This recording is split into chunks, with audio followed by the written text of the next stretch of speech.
tinaypuran niya si Jesus. Yan po ang pag-usapan natin. Amen? Kaya nga binigyan tayo ng Panginoong Diyos na pamagat, don't miss God's salvation. Huwag ka natin kaligtaan, huwag natin bababiyaan ang kaligtasan ng Panginoong Diyos. Ay, so sabi niyo po, tunay po na God really loved the world. Amen? Tunay po na minahal ng Panginoong Diyos ang sanlibutan. Pero tingnan niyo po, ito kasi, kung tingnan niyo, buong complicated. Itong pagka minahal ng Panginoong Diyos. Kasi sa John 3:16, di ba? For God so loved the world. Di ba? Ngayon po, ano muna tayo? Ano muna din magatuloy? Basahin niyo po yung John 3:16 at saka 1 John chapter 2 verse 5. Tingnan niyo po kung para hindi maano niyo, ano ba itong ano na ito? Kasi sabi ng Panginoong Diyos, huwag mahalin ang sanlibutan, pero sa John 3:16, minahal niya ang sanlibutan. Para tingnan niyo, parang complicated, di ba? Pakibasa. John 3:16. Sagot kayo na lamang ang pag-ibig ng Diyos sa katauhan. Kaya binigay niya ang kanya kaysa isang anak. Kung ang sino mong sumampalataya sa kanya ay hindi mapahamak, kundi magkaroon ng buhay na walang hanggan. Sa English po yan, for God so loved the world. Diba? Ngayon, hindi na po tayo sa 1 John chapter 2 verse 5.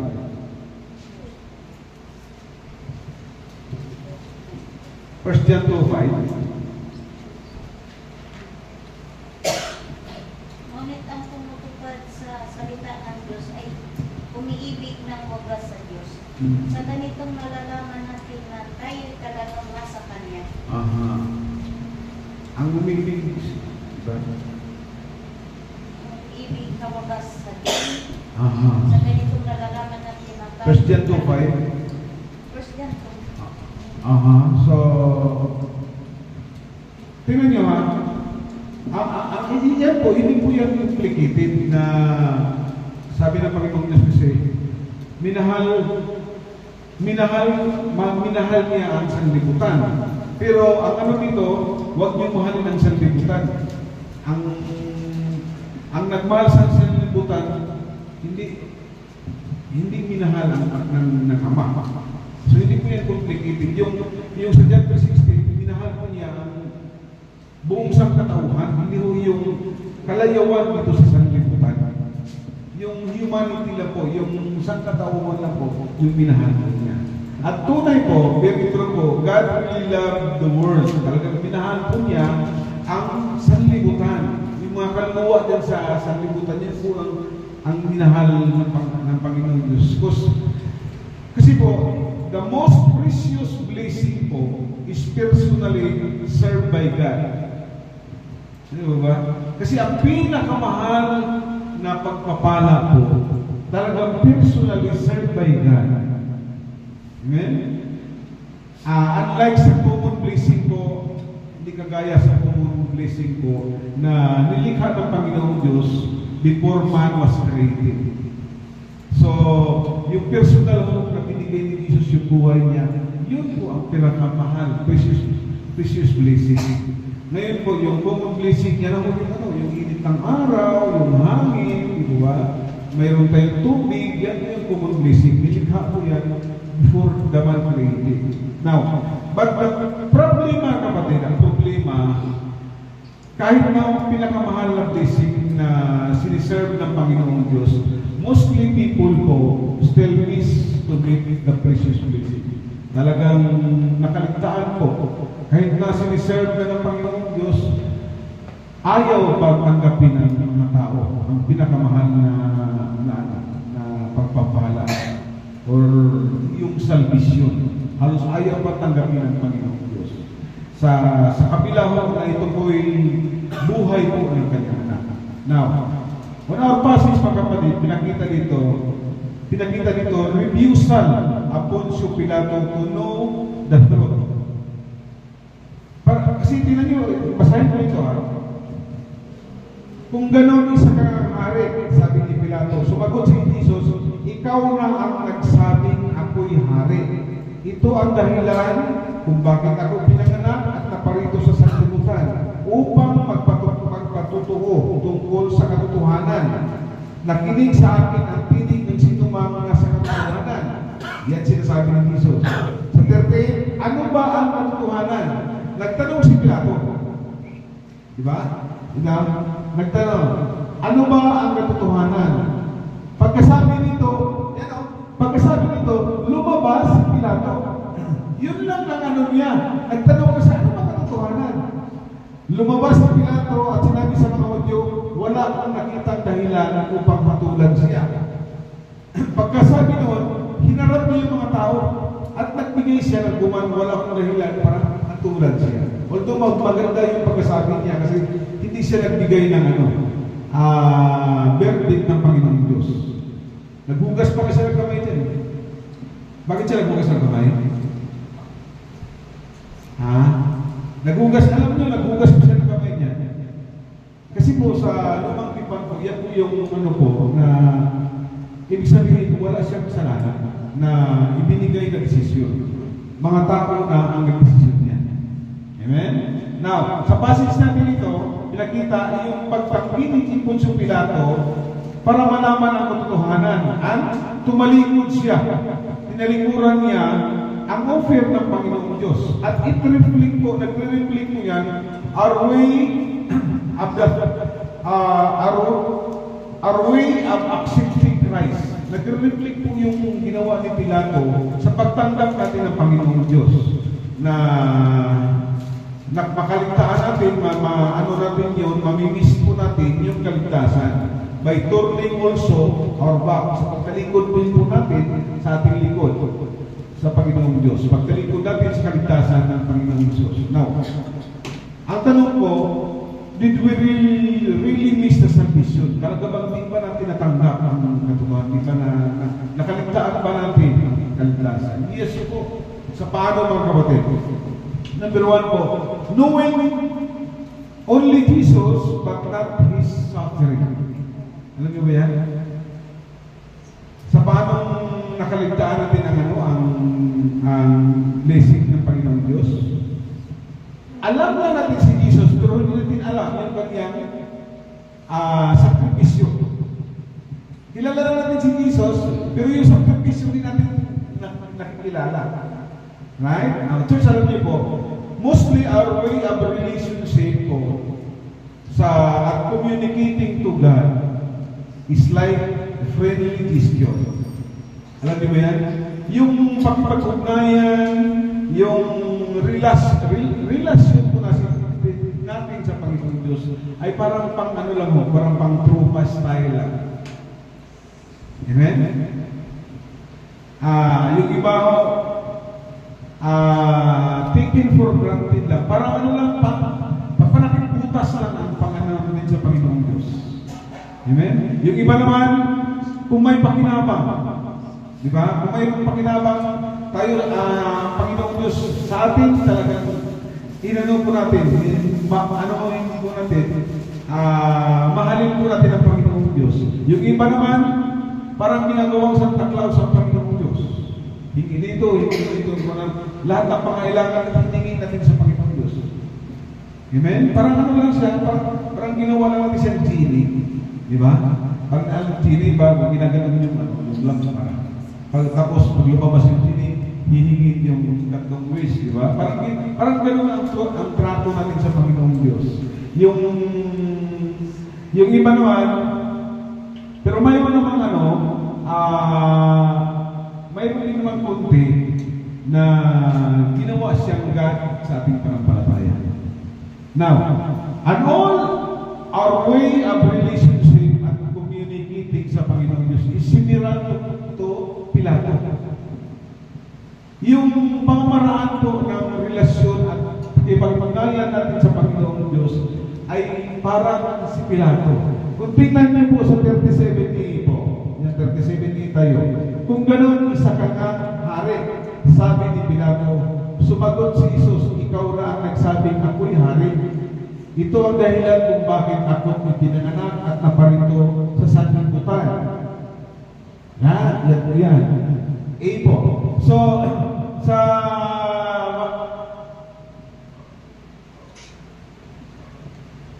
and all our way up ay parang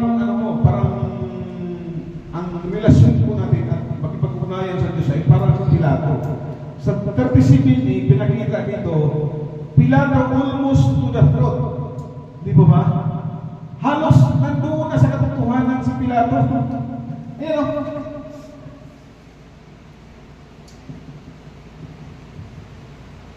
Hello? At almost to the truth na si Pilato. Talagang ano na, malalaman sa sana niya ang katotohanan, pero tumalikod siya eh. Di ba ba? Almost to the truth. And to know the truth, mga kapatid. Di ba? Nasa harap na niya si Jesus. Nasa puso na niya ang langit. Pero tumalikod pa siya, mga kapatid. So yan po, mga kapatid, nag-reflect po yan sa way of relationship at communicating natin sa Panginoon Diyos. Halos na saan, ano na ho, ang mga Christian nasa harap na sa Panginoon Diyos, di ba? Biruin mo, nagkaroon na tayo, nanampalataya na tayo sa Diyos na di nakikita. Dati, saan ba tayo nanampalataya? Talagang mayroon tayong sinasamba natin na nakikita natin. Mayroon tayong hinihipo. Pero ito mga kapatid, nasa level lang tayo na wala tayong nakikita. Pero naniniwala na po tayo. Amen?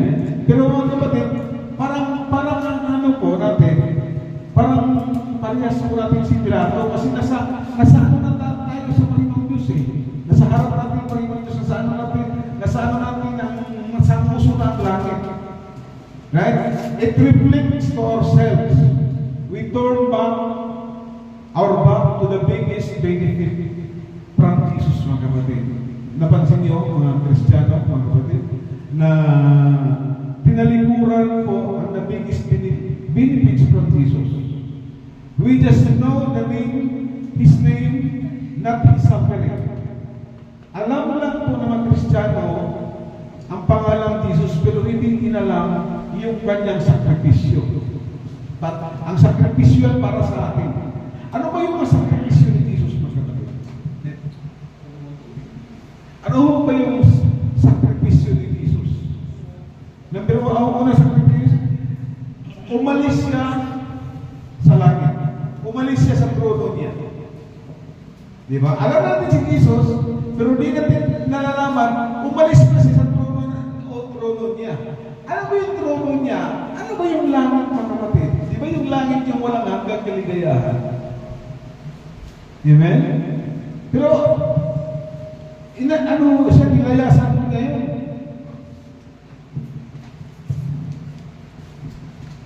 Bumaba siya dito. Inalisan mo niya yung trono. Trono na buong yung puro ligaya, puro kaligayahan. Pero ano ba sumalubong ni Jesus dito? Pero problema, Jesus, may sakit po ito, Jesus. Talaga, sinalubong niya yung problema. Ay doon sa langit, wala siya problema, di ba? Puro kaligayahan, pinaglingkuran siya. May taga-aliw siya. Pero pagdating dito, anong sinalubong sa niya? May sakit. May sakit. Halos wala na siya pahinga. Di ba? Kasi inatupag niya yung mga hinarap niya yung may mga karamdaman. Doon sa langit, wala siyang kahirap-hirap. Di ba? Puro kaligayahan ang dulot doon. Di ba? So, tingnan mo, yun po yung isang suffering siya, mga kapatid. Umalis po siya sa trono po niya. Ano pang manaw niya? Suffering niya. He gave birth by Mary on the law of Herod. Di ba? Ipinanganak siya ni Maria, pero sa batas ni Herod. Ano ba yung batas ni Herod? Di ba nagtatakbo sila? Kasi hinahandling sila, lahat ng mga papatayin. Di ba? Lahat ng mga papatayin ng panahon na yun. Ngayon nagtatakbo sila. Di ba? Ginising sila ng anghel. Bumangon po kayo kasi tapos pag lumihis po kayo ng kasi papatayin ni Herod yung bata. Ibig mo ba? So, yun, isang sacrifice po yun. Isang sacrifice po yun ni Jesus. Ano pa yung sacrifice ni Jesus, mga kapatid? Yung people have His favor. Di ba? But favor is crucifixion. Sino ba ho yung mga taong sunod sa Kanya? Yun ho yung 3 taon na pinapakain, mga kapatid. Yun ho yung 3 taon na mga karamdaman. Amen? Pero sino yung sumagot ni Jesus? Sino palayain natin? Yung mga tao na yun. Di ba? Sumagot siya, si Barabas. Si Barabas ang pinalaya. Ngayon, yung mga tao na yung kasama niya, yun po yung sumigaw na crucify him, crucify him. Yan, isa po yung isang ano po ni Jesus yan, sufferings po yan. Diba? Ano pa ho yun? Yung McBrial, on the way of crucifixion, nung nililitis siya, saan po siya nililitis? May alam kayo dyan? Ha? Saan nililitis si Jesus? At anong po yung oras siya nililitis? Gabi. Saan siya nililitis? Sa bahay ni Caiphas. Sino si Caiphas? High priest. Illegal po yun. Illegal na paglilitis po yun. Kasi walang membro ng Sanhedrin. Walang Sanhedrin means Supreme Court. Kaya illegal po yung pagkalitis niya. Amen? Ngayon, kinabukasan, dumalaw si Pilato, kaya sinagminta siya ni Pilato. Kaya ang sabi nga ng asawa ni Pilato, "Hoy, huwag kang makialam dyan, gagabi, hindi ako pinatulog yan." Di ba? Sinabihan si Pilato ng asawa, "Huwag kang makialam dyan." Pero, nagbigay pa rin ang si Pilato. Verdict, nagbigay pa rin siya ng desisyon. So, tingnan niyo mga kapatid, yung paglilitis illegal na paglilitis. Hinatulan si Jesus. Hinatulan siya sa illegal na pamamaraan. Amen? So, on the way of crucifixion, natapos yung paglilitis, gabi, di ba? Pagkatapos mga kapatid, anong ginawa ni Jesus? Binugbog siya. Lahat ng sundalo, kaya nga sa Absalom sa makikita, halos hindi na siya makilala. Kasi sinaktan siya eh. Lahat ng tao, binugbog siya. Kaya nga lumuwa yung mata niya eh. Magdamag siyang binugbog. Kaya nga kapatid, 2 kilometers from Jerusalem to Golgotha, 2 kilometro yan. At pasan-pasan pa niya yung krus. Kaya nga kapatid, pagdating doon sa hingal na hingal siya. At pinako siya. Pagpako niya, yun na yung mga kapatid, yung baga niya, unti-unti na napupuno ng dugo. Hemorrhage na po mga kapatid, hanggang pagdating alas 3, matay na siya. Namatay si Jesus. Yun po yung sufferings mga kapatid, isa sa mga sufferings. McBrial and on the way of crucifixion. Diba? Kaya mga kapatid, knowing only Jesus but not his suffering. Yan po isang nakaligtaan po ng mga Kristiyano. Kilala lang si Jesus. Ang daming mga Kristiyano, basta lang si Jesus, pero di inalam yung sakripisyo ni Jesus sa atin. Amen? Okay? Nandito na po tayo. Knowing Jesus but materially, but rejected spiritually. Kilala lang natin si Jesus materially, but rejected siya spiritually. Right? Church, alam natin, we all know, ever since that money is the solution of worldly problem. Di ba ba? Alam natin yan na ang pera ang solusyon sa worldly problem. Ang pira ang solusyon sa problema natin dito sa lupa. Tingnan niyo nga sa Ecclesiastes 10:19. Chapter 10 verse 19. Tingnan niyo po.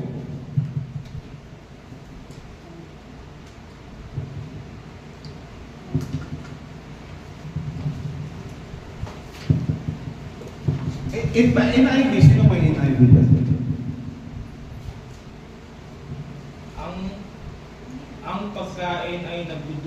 kasiyahan at nagpapasya sa buhay ang inumin. Ito'y mabibiling lahat ng salapi. Yan. Ito'y mabibili lahat ng salapi. Tingnan mo nakaano sa pera. So, ibig sabihin mga kapatid, lahat po ng problema dito sa daigdig, itong pera ang solusyon. Right? But recklessly po mga kapatid, people disregard God's warning. Ang nakakalungkot lang, binaliwala ng Panginoon ng mga tao yung warning ng Panginoong Diyos. Ano bang warning po niya? Tingnan niyo po yung warning niya sa 1 Timothy chapter 6 verse 3.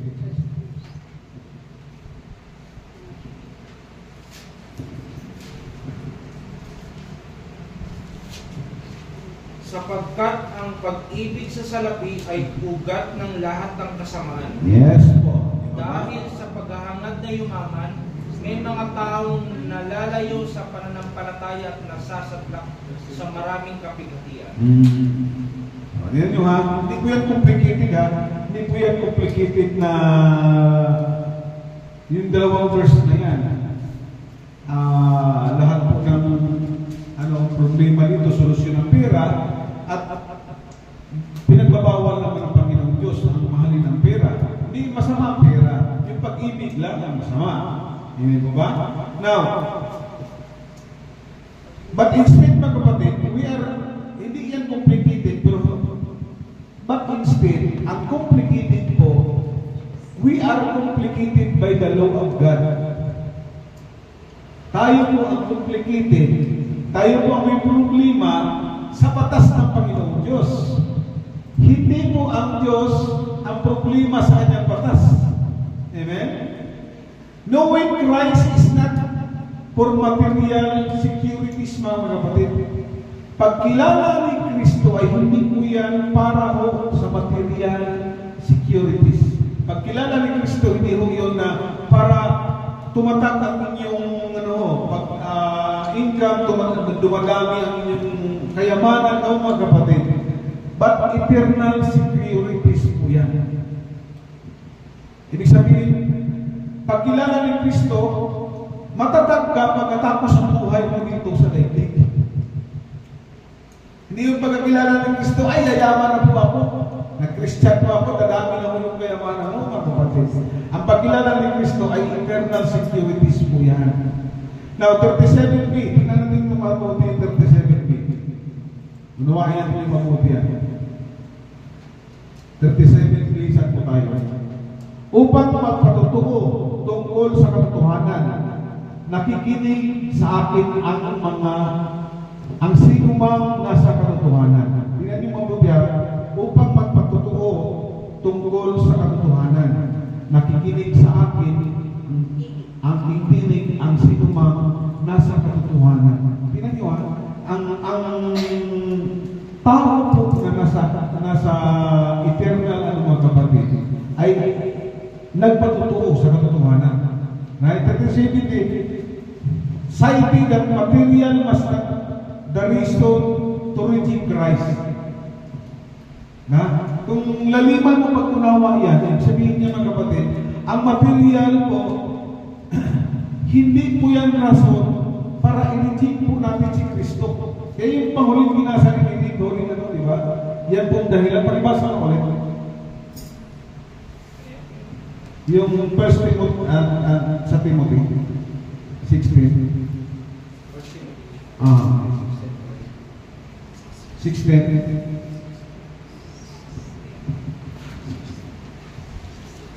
Chapter 16. Sapagkat ang pag-ibig sa salapi ay ugat ng lahat ng kasamaan. Dahil sa paghahangad na yumaman, may mga taong nalalayo sa pananampalataya at nasasadlak sa maraming kapigatian. Yan. So, yung panghuling na yun, di ba? Napansin niyo mga kapatid? But the eternal reason, pinakita dyan sa 37b, material must not the reason to reject Christ.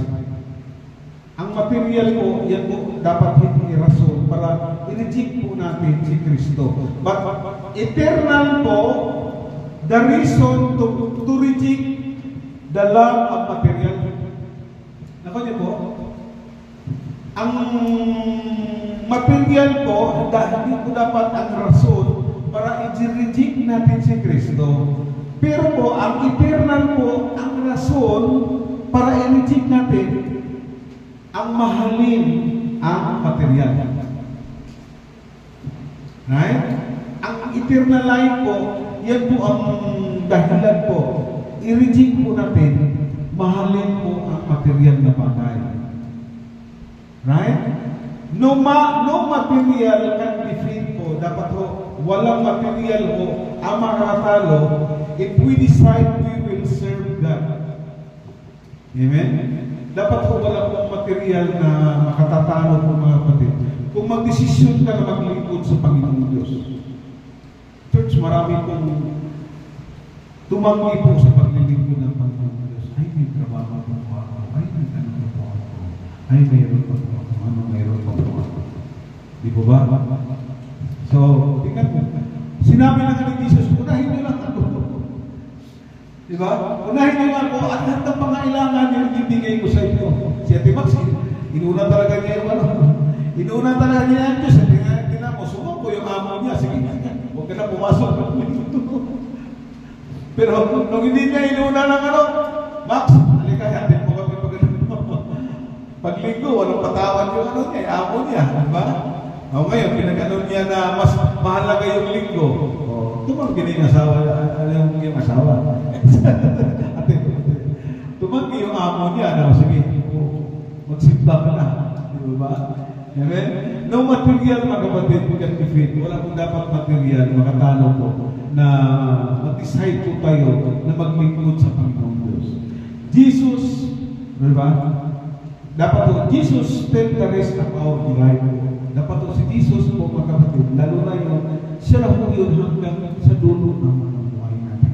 Amen? Kaya mga kapatid, knowing Jesus by materially, but rejected spiritually. Dapat po mga kapatid, hindi po natin i-reject si Jesus pag mayroon po tayong material. Eh yung mga tao kasi po, nakatanggap na yaya, nakalimutan na. Para ba yung tao na namantikahan yung labi, kahit na humba, hindi na, nakalimutan ang Panginoon Diyos. Sino gusto ng humba dito? Ako gusto ko yung humba, baboy. Pero di ko kalimutan ang Panginoon Diyos. Humba po, baboy mo yun. O patao. Yun na. Okay po? So, knowing, nakatulong po tayo. Knowing Jesus, but not his salvation as an inspiration po. Alam lang natin si Jesus, pero yung salvation ay hindi natin ginawang inspirasyon. Amen? Church, sa verse 38, doon po tayo. Ano ba ang katotohanan? Tanong ni Pilato, pagkasabi dito, muling lumabas si Pilato at sinabi sa mga Hudyo, wala akong nakitang dahilan upang matulan. Yan, tumalikod. Yan ako yung ano na, tumalikod siya. Kaya nga, almost nandoon na si Jesus, harap-harapan ako niya. Nung tumalikod pa po siya, nasa langit na nga yung oso. Pero tinalikuran pa rin niya. Saan siya tumalikod siya pumunta? Hinarap niya yung mga tao. Amen? So, Diyos, alam niyo po, sa verse 13, makita natin ang rason why Pilate turned his back to the throne. Amen? Makita natin po na ang dahilan bakit si Pilato tumalikod sa katotohanan. Because he was inspired by his power. Di ba napansin nyo? Nagbigay siya ng desisyon. Wala akong nakita dahilan upang matulan mo siya. Hinarap agad niya yung ano kasi inspired siya na makapangyarihan siya. Gobernador si Pilato din eh. Di ba? Siya yung gobernador din sa Jerusalem. Kaya hinarap niya yung constituent niya. Kaya excited siya doon sa sa kapangyarihan po niya. Pero hindi siya excited doon sa eternal life. Amen? The reason why Pilate turned back to the truth was he was inspired by his power, he was inspired by faith, inspirado siya sa karangalan, inspirado siya sa kanyang wealth, mga kapatid, sa kanyang kayamanan. Amen? So, alam niyo po, sinabihan nila, bumabasa niya siya, nagsabi si asawa niya na huwag siyang pakialaman ng pagkakala sa Jesus. Tapos, yun, nagbukas na siya ng kamay. Amen? Now, if we turn back to this opportunity, kung talikuran po natin ang opportunity ng kapatid, means salvation is not matter as most. Ibig sabihin, ang kaligtasan ay hindi ho tumimo po sa atin. At hindi nagbigay ng inspirasyon sa atin. Amen? Pagdating mo sa espiritual, ngayon, tumalikod po tayo, mga kapatid. Parang hindi natin pinigyan ng halagang material, ang eternal life. Ibig sabihin, hindi po tayo na-inspired sa salvation. Amen? Parang kaya nga, ang pagkakilala natin ni Jesus ay parang pang-ulang, taken for granted, parang may pakinabang lang, parang pang-sandi lang, mga kapatid. Ngayon, pag tinalikuran po natin yan, mga kapatid, ibig sabihin, is not matter as most. Para hindi ho tumimo sa atin ang kaligtasan, hindi naging inspirasyon po sa atin. Knowing Jesus is inspiration of salvation, mga kapatid. Amen? Pag-alam natin kay Jesus po, dapat po, inspirasyon po siya sa kaligtasan. Dapat inspired po tayo sa kaligtasan, mga kapatid. Bakit, mga kapatid, ma-inspired po tayo sa kaligtasan? Kasi hindi naman tayo magtatagal. Wala pong tao po na habang buhay na ito. Kahit anong pingil mo ng pagtanda, tatatanda talaga tayo. Kahit pipigil mo na ayaw mo mamatay, mamatay talaga tayo, mga kapatid. Kaya dapat po, knowing Jesus, ilala na natin si Jesus ngayon, dapat ma-inspired na po tayo sa salvation. Ma-excited ka. Ay, pagdating mo ng panahon, pasok na mo po sa langit. Eh, yung iba, may mindset kasi ba, ayaw mo na mamatay. Di ba napansin nyo? Talaga, tanggi talaga, layo mo po, malayo mo po. Di ba? No po, sabi ni Jesus, wala po makadagdag isang oras ng buhay ng tao. Amen? So dapat po, nakilala na natin si Jesus ngayon. Ma-inspire na po tayo. Amen? Kasi mga kapatid, sabi ng Panginoong Diyos, mawawala ang langit at lupa, ngunit ang salita ay hindi magbabago. Ibig sabihin, anong pinagpaguran mo? Anong yung pinagsikapan mo, mga kapatid? Wala po yan. Mawawala po yan. Amen? Mapupunta lang yan sa mga tagapagmana mo. Mag-away-away lang yan sila. Kasi ayaw mo pa lamang yung isa. Di ba? Dapat ito ma-inspire ako. Sa ano natin dito, mga kapatid? Katayuan natin sa buhay ngayon. Nagpakilala na si Jesus sa buhay natin. Dapat ma-inspire na tayo. Ngayon nalalaman natin, mga kapatid, na ganito pala yung mayroon na tayong idea, pagpasok, mga kapatid, sa pintuan, makipot na pintuan. Amen? Dati, paparapara lang tayo, di ba? Kaya nga sabi ko sa iyo, ulitin ko po. Nagpasalamat po ako dahil hindi pa ako pinatay, Panginoon Diyos. Church, tinanong ko na sa inyo lahat, ano yung buhay mo dati? Nagbigay na ako ng testimony noon pa. Nag-testimony, ano yung pinagdaanan ng buhay? Pero ulitin ko po, hindi lahat sinasabi lahat. Kasi ako maganon nga ako. Ano ba yung nagawa ko? Parang naano ako. Mga sinasabi ko lahat, ano yung ko, pero hindi ko lahat sinasabi lahat. Kasi parang hiyang-hiya ako. Mahihiya talaga ako sa pinagagawa Slight lang mo.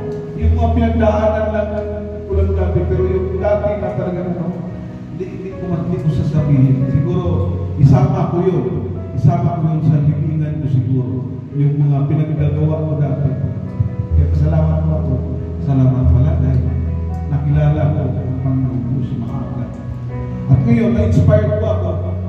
Yung dating pinagagawa ko, mga kapatid, di ko na ginagawa. Kaya nga araw-araw, kahit hindi ko ginagawa, ako nanghingi ng tawad sa patawad ko, Panginoon Diyos. Patawad ko kasi sa isip ko wala ko, hindi tayo dapat pumasok. Pero ba sabi ng Panginoon Diyos, kalimutan mo na yung mga nakaraan. Amen po ba?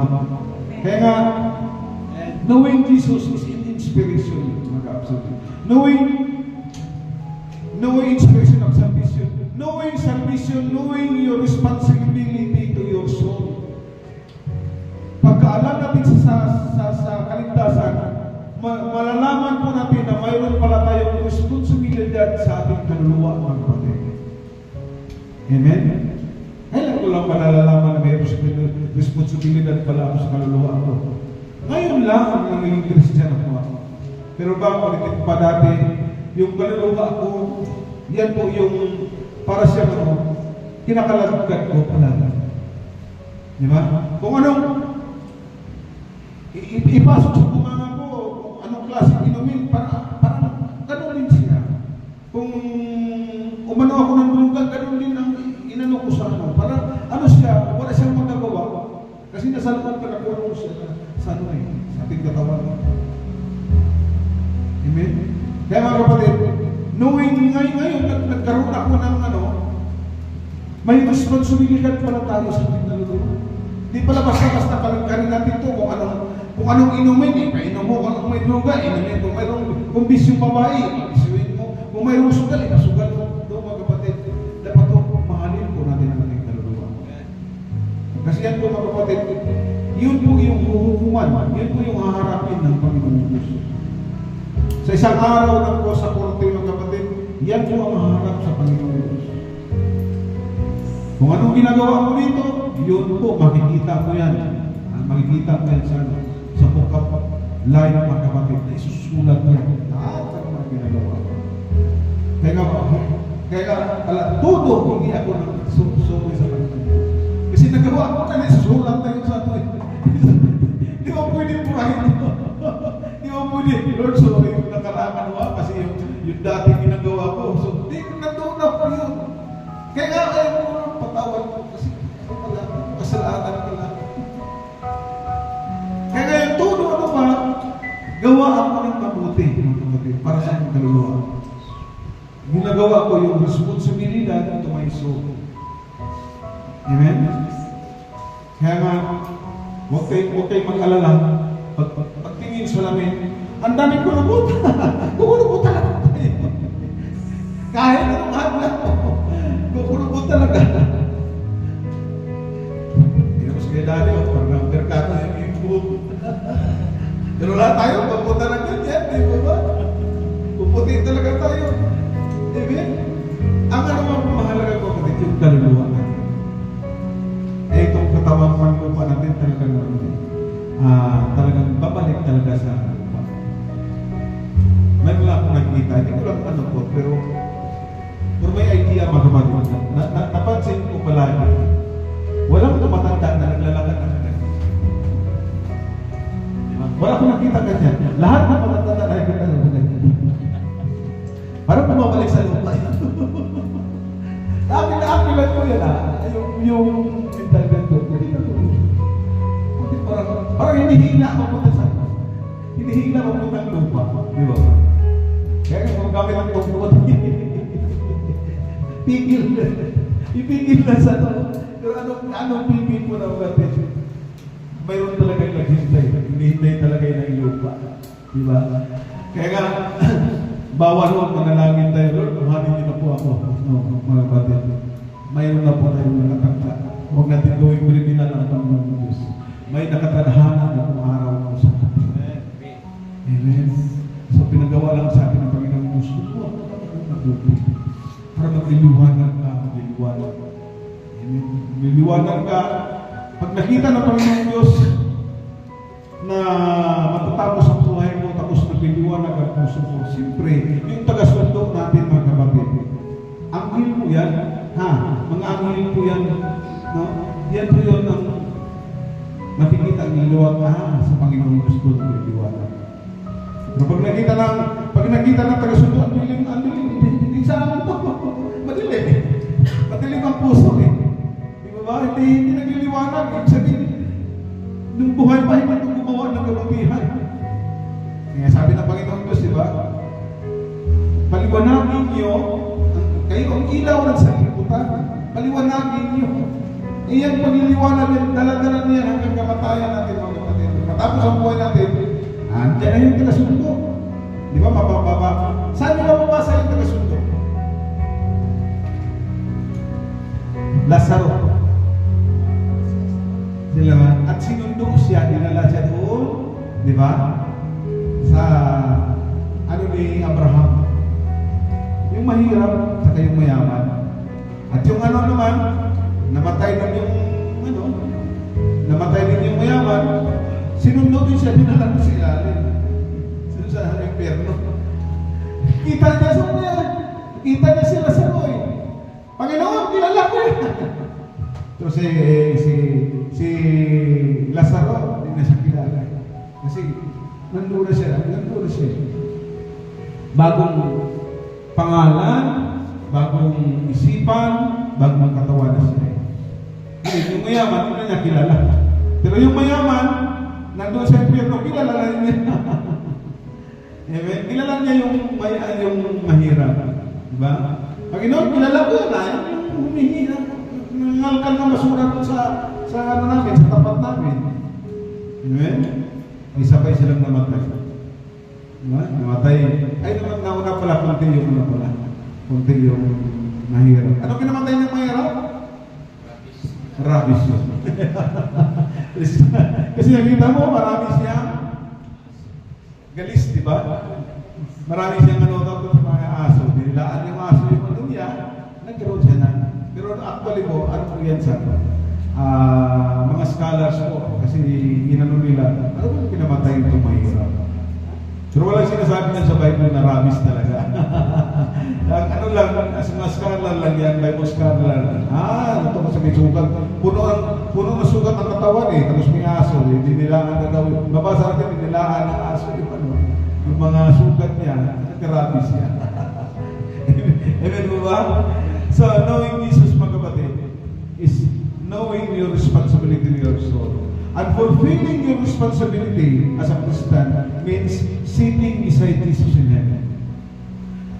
Pag ginagampanan mo ang responsibilidad mo sa iyong dalawa, ibig sabihin niya, means someday sitting beside Jesus in heaven. Makatabi mo na si Jesus sa buhay. Actually, hindi natin talaga walang sinasabi na makatabi. Pero may sinasabi dyan na naghanda ng 20 upuan. Malay mo, makaupo po tayo dyan sa isa sa mga 2. Amen po ba? Meron po ba tayong nakawaan? Amen po ba? Don't miss God's vision. Church, ulitin ko po. Ang kaligtasan ay nagmumula sa Diyos. Huwag natin po sayangin. Mahalin po natin. Ito na po yung mga kapatid. Amen? Ito na po yung kaligtasan. Ulitin ko yung mga sa Amerika, yung NASA, di ba? NASA. Gumastos po sila, pero papunta sa lumagpas na sila sa Mars, pero alam niyo yung sinasabi, ginulugan ng isang minibog ng taga-NASA. Actually po, ano talaga nila, makarating sila sa langit.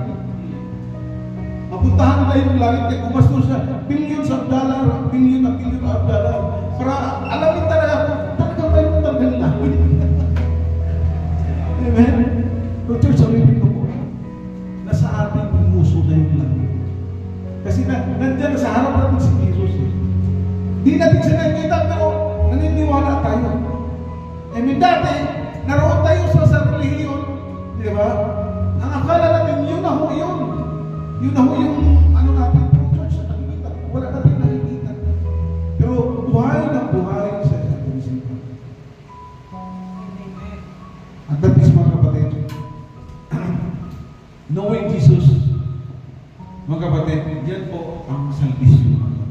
Yan po ang kaligtasan. Huwag natin ito hayaan mawawala mga kapatid. Amen? Yung sa ibang ano, one saved, always saved mga kapatid. Church, hindi daw mawawala ang salvation. Totoo, hindi mawawala ang salvation pag nasa Panginoon. Pero pag wala ka na sa Panginoon, lumayo ka sa Panginoon, mawawala talaga sa iyo. Mag-take over talaga sa Panginoon. Amen? Amen. So, knowing Jesus, knowing but not knowing His suffering. Alamin po natin mga kapatid ha, hindi lang si Jesus yung pinako, pero yung sakripisyo, ang hirap pala yung pinag-aaral.